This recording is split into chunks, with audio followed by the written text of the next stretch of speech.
Laurel, Maryland right now. We're at the hotel where we're staying at. As you mentioned, we came in with the NAACP from Hillsborough County. On that bus, some folks ranging in ages from a 13-year-old girl who's in middle school all the way up to some senior citizens, all of them today down to the National Mall, listening to the speeches and seeing all of the activity, the thousands and thousands of people who were there to commemorate that 50th anniversary of the March on Washington, all of them taking all of it in.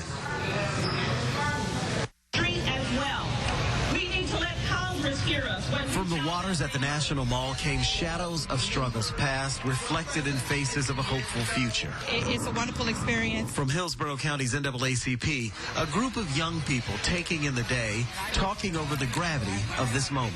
It feels amazing. It feels amazing. There are some people back at home that told me, hey, you're standing in my shoes, and I'm so glad to be here to fill those shoes for them as well. As a young man, I'm 22, so 50 years from now, I'll be able to say I was at that march. I was at that march to promote change and to, try to stand for my people. Like Josh and the others born well after the original March on Washington in 1963, today is a chance to be a part of history. It's humbling. It's a very humbling experience, and I'm glad to see the camaraderie. I'm glad to see the unity that we're coming together for this, and I pray it lasts. And it wasn't just a momentous day for the folks who weren't old enough to be in that original march.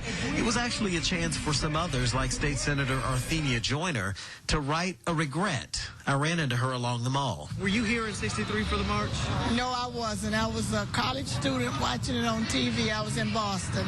You kind of regret not being here? Absolutely. One of the biggest regrets I've had. Reverend Al Sharpton's National Action Network sponsored the event. There were dozens of featured speakers. Each of the speakers who took to the podium just over my shoulder had 2 minutes to deliver remarks. However, Attorney General Eric Holder, who came out and gave remarks to a thunderous applause, spoke for several minutes and seemed to rally up this crowd. Martin Luther King III, Reverend Sharpton himself, as well as Representative John Lewis, the only living speaker to address the crowd at that original march, took to the steps of the Lincoln Memorial, where 50 years ago this month, I have a dream.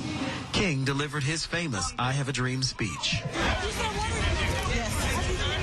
And once the speech is concluded, it was time to actually march on Washington. Those who traveled to be here felt the weight of this moment.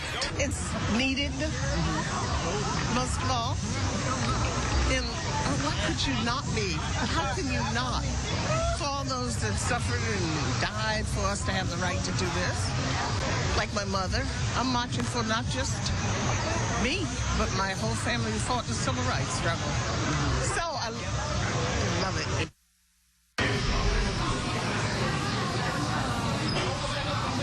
Now, there were some stark differences in this march than those in 1963. Those who came here, women played a much greater role in the march this year. There were a lot of speeches that talked about judicial injustice and talked about the Voting Rights Act of 1965, some of the actions that the Supreme Court took with regard to that. But I can tell you that everyone here came away with a feeling of just a sense of camaraderie and togetherness after this whole thing. And they also probably came away really tired, Josh, because there was a lot, and I do mean a lot of walking involved, and it did get a little warm at times. Sure did, but still well worth it. All right, Rod Carter, thank you very much for that live report tonight from Laurel, Maryland.